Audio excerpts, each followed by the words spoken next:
So I don't know if I'm the first to do a best of 2024 in the vinyl community, but I'm certainly, I guess one of the first. I haven't seen many. I saw Mojo's Top 50, I think that came out a few days ago. Interesting list. And been looking out for others, which I'm sure are gonna start coming soon. I typically do mine over the Thanksgiving break, which is what I'm doing here. So no surprise, and you can say in the comments, what about this that hasn't been released? And that's fair, but there's nothing, I don't think, that's big on my radar, or that's on my radar, that hasn't come out yet. I'm sure there's a few. But let's get into it. Just a few that I got my other device here with my list. A few that I didn't listen to enough, which could have made my top 10. And I'll just say the artists. The Laura Marling, if that's how you pronounce her name, record. I really like that. I only listened to it about twice, I think. The new Josh Ritter is quite good, but haven't spent enough time with it. Jessica Pratt, a lot of people are talking about that record this year. I haven't really listened to it all that much. Mdu Mokhtar, if I have the pronunciation right. I love their previous records, the ones that I've heard. I saw them at Coachella this past year, and they were fantastic, so I need to spend some more time with that. Kim Gordon, Nick Cave, Steve Wynn, Peter Bruntnell, Faye Webster, Nick Cave. I said Nick Cave twice. Guess I should really listen to that one. Camera Obscura, Blind Pilot. Curious to see what that record is all about. And the Beechwood Sparks. I'm sure there's others that I'm not thinking of, including, I'll take my screensaver off here. There we go. I don't know what I was saying with including, but so let's get to it. My top 10 records of 2024. I only have 8 on vinyl. The other 2 are, if I'm correct, are not out yet, but I have ordered both, so they're on the way. Number 10 is Chris Corsano. I always just, refer to it as The Key. It's The Key became the important thing and then just faded away. I think this is on Drag City. It is, excuse me. Old 97's pint glass. Chris Corsano is a fantastic drummer. I have shared the story how he and I interned the same summer, 1995, Bar None Records. We're the only 2 interns.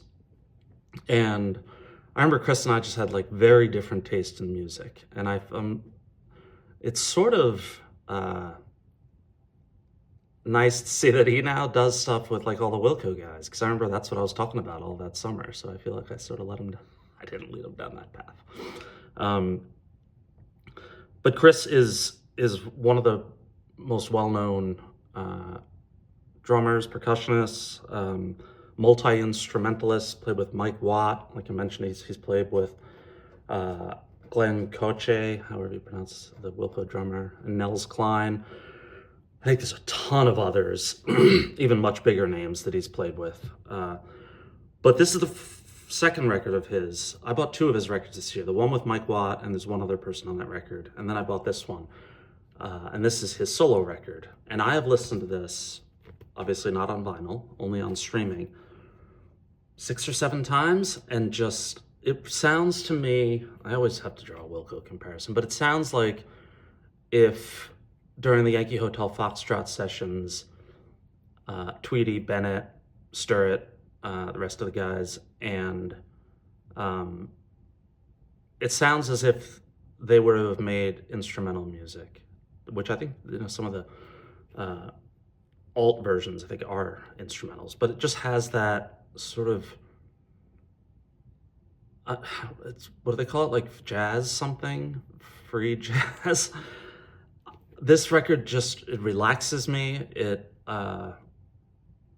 makes me curious about other types of music. Chris is just such a talent.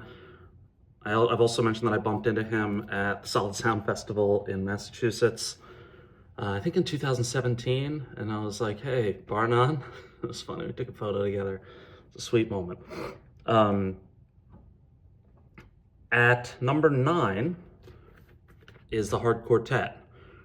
I figured, hearing about this record, that it would be higher. Has 3 of my favorite artists, Matt Sweeney, Emmett Kelly, and Stephen Malkmus. Jim White as well. I met Emmett Kelly at a coffee shop in San Francisco right after I saw him perform with Will Oldham at the Henry Miller Library in Big Sur. And I remember I was like super nervous because it was such an incredible performance. I didn't know who Emmett Kelly was prior to that. And this record's really growing on me. I think that if I were to have spent more time with this, it would move up the ranks, potentially, although this is a great, great year. Probably, I have said to friends, the best year of new music, maybe in 10, 15 years. This has so many, or early on, a lot of great tracks. Rio's song, Our Hometown Boy, and just talk about a supergroup. This is it, or this is one. This is it.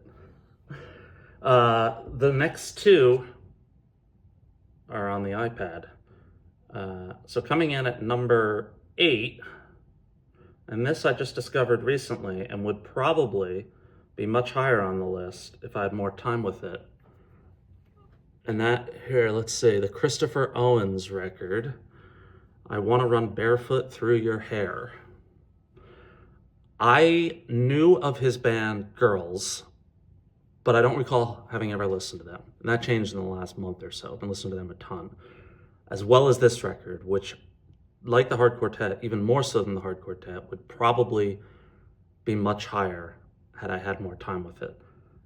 I found out about Christopher Owens, and I spend, like I'm sure a lot of you, vinyl buyers, I spend a lot of time reading about music all over the place. Music magazines, physical ones online,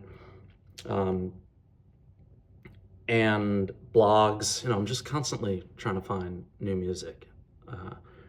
And I read an article about Christopher Owens. I think it was in the San Francisco Chronicle, if I have that right. And I read about Girls and how they broke up, and one of the band members, one of Christopher Owens' good friends in the band, I think passed away in 2020 at the age of 40.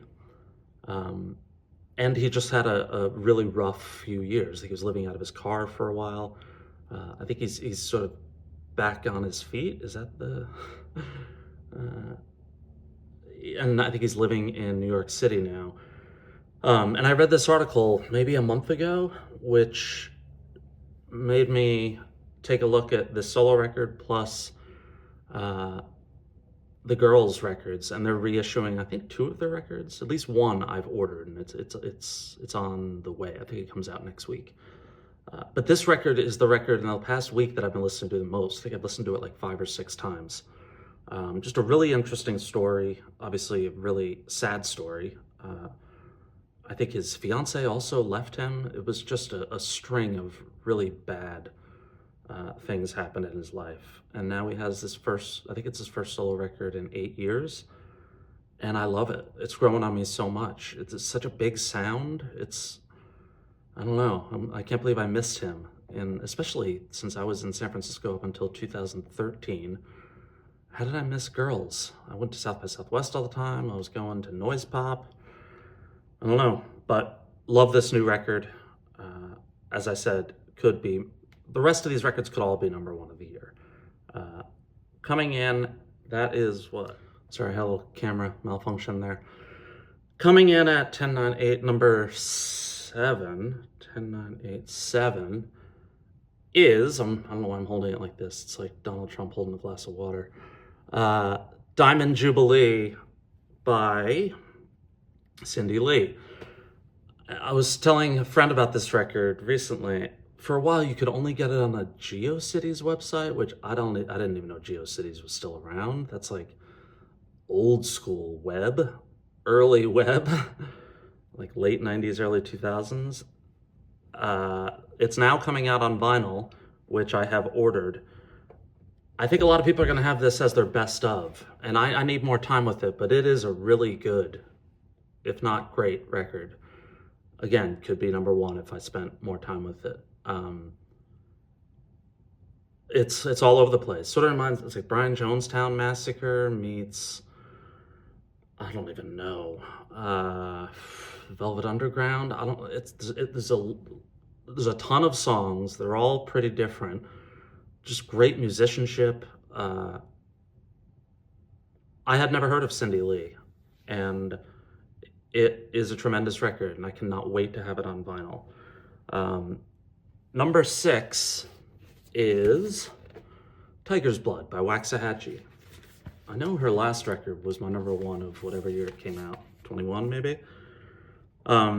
This one, I've sort of had a mixed relationship with. I sort of loved it at first, or didn't love it at first, then like fell in love with it, and now when I go back to it, it's really good. I mean, it's my number 6 record of the year, but a really good record for Waxahatchee is like great compared to others, because her last record was just, Sing Cloud was just unbelievable, like a Car Wheels on the Gravel Road type great Americana record.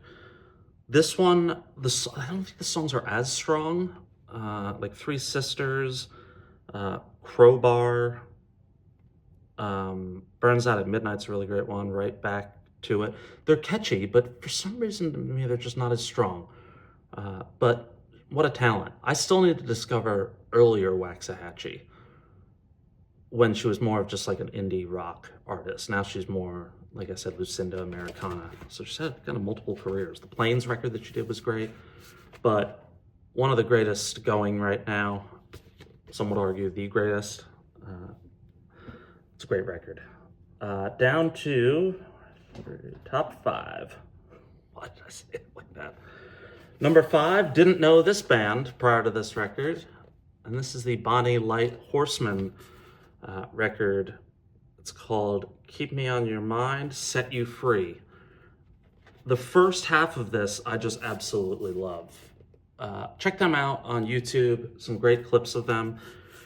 I've been traveling this year back and forth to LA for work, and I've listened to this record a lot on those trips. I don't know why I turned to this record, but it was great on these road trips. And the band members are, I believe it's pronounced her name, Anais Mitchell, Eric D. Johnson, who I think is the lead guy from the Fruit Bats, and Josh Kaufman, who I think has performed with Josh Ritter or recorded with Josh Ritter. It's really just like straight ahead. It's like Crosby, Stills and Nash of today. I love this record. The song Keep Me on Your Mind, Lover, Take It Easy, Old Dutch, When I Was Younger, just a great, again, I don't know the second half, which is, I guess, Set You Free, but I know the first half really, really well, and I love it. Number 4, yes. Why am I don't have any of these numbered.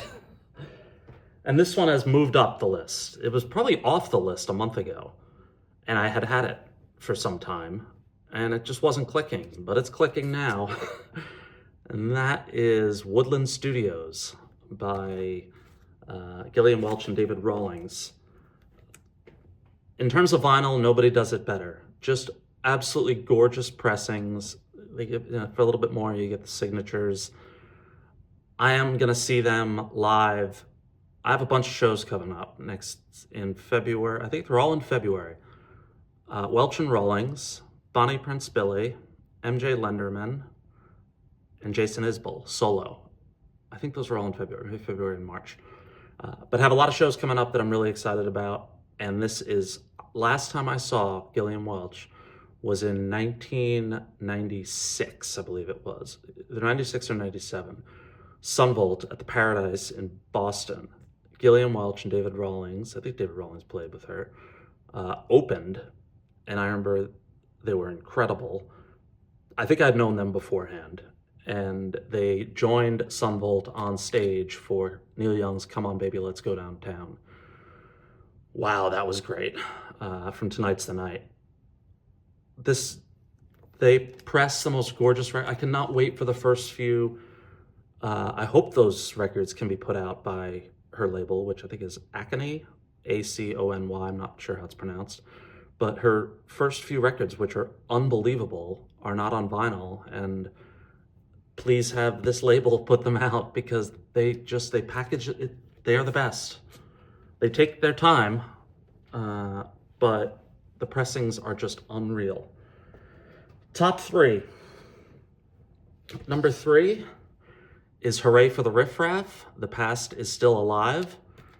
Again, could be number 1, could be number 8, could be number 3, which is where I landed on it. This is probably the first record that I loved this year. I'm a huge fan of this band. Alibi, Buffalo, Hawk Moon, Snake Plant, Vetiver. Just, I don't know if these photos are in Joshua Tree. They look like it, maybe. Does that look like Joshua Tree? A little bit. That does too, to me. But one of my favorite bands nowadays. Hooray for the Riff Raff. I've listened to this record probably 50 times this year. Just love it. Not much more to say. Just, it's a great record, top to bottom. We are down to the final 2. At number 2 is MJ Lenderman's Manning Fireworks. I was going to say it's the record I listened to the most this year, but what fell at number 1 is the record I listened to the most. But I have listened to this a ton. Wristwatch, I remember hearing people like praising that song, and I heard it and I was like, eh. And then I got into it, and my brother John saw MJ Lenderman at that in-store that you can find on YouTube in, I think it's in Asheville, North Carolina, and it's incredible. She's Leaving You, Rip Torn, You Don't Know the Shape I'm In. This is just, I don't know how well it's going to hold up. It's either going to hold up really well or not well at all. It's not going to be middle of the road, I don't think. But a great, great record by a great young talent who I'm going to see in a few months, and I cannot wait. And my favorite record of the year, I'm not going to say it wasn't close, but this has generally been my favorite record since it came out. And I think it's been out, I don't remember how long, 6 months? It's been out for a while. And songwriting, maybe one of the more talented songwriters going right now. I mentioned seeing the band that this solo artist is in LA last year, and it was in a cemetery, and it was unbelievable. And this is the Adrian Lenker record, Bright Future. Now, I have mentioned that the song Vampire Weekend, which I think that was on a Big Thief record, but it's a re-record on here. I don't know if it was on a Big Thief, it was on a Big Thief single for sure. I can't remember if they put it on the record, maybe it was just a single. But that song hit me at a time when it was just perfect. It was after a breakup of a relationship that was short, it was only about 2 months. But a relationship that had a massive impact on me, somebody that I really liked, and we just couldn't get it straight. I think I mentioned she broke up with me, I think twice, and then tried to like give it a run again, and I was like, we can't do this the 3rd time. But, you know, Vampire Empire was just, you know, relationships, especially as you're getting older, they're much more rare. But, and at least in my life, I've never been married, I have no children. You know, once in a while you just find that person that you lock in with. And when I met this person, it was via like an app, you know, a dating app. We met she picked a really cool restaurant in Oakland, and when we walked in, or I walked in, she had texted me to say that she had just arrived, and I was like, a couple minutes later, she lives up in that area, I live in the South Bay. And I remember opened the door, and I saw a person sitting at a table alone, and I said, just please have that be her. And it was. I don't think it's bad to talk about these, right? Like, I got no shame or whatever. She had a massive impact on me. I still think about her from time to time. Around the holidays, because I met her in the holidays 2 years ago. So I doubt you watch my videos, but if you do, it was great getting to know you. And I hope you're doing well. But this record, Real House, Sadness as a Gift, another gorgeous, good breakup song. No Machine, maybe my favorite record on this album, but Adrienne Lenker of Big Thief. I mean, what an album cover too. I don't know, it just reminds me of like a Bob Dylan record. She is like the contemporary Bob Dylan. So many great videos of her performing on YouTube. It's just endless. Some of them are like in these cabins. Looks like it's like an upstate New York type place. Adrienne Lenker's Bright Future, a tremendous record and my favorite record of 2024. I'm going to be back with more videos about 2024. This is a really important year for me. I've talked about the event that we held for my brother in July in Chicago. I'll talk about that, some reissues and just stuff that I'm thankful for, right? You get older, you start journaling, which I do now. I mean, I've always journaled, but yeah, I hope you all have a good holiday. And I gotta find out, I've done it before, how to edit these two videos together. I'll figure it out. And I will be back soon. Thanks for all the new subscribers, new folks tuning in. I appreciate every single one of you, all the comments. 99% of you are super kind and supportive and turn me on to music, and I hope I do the same. So happy holidays, and I will talk to you soon.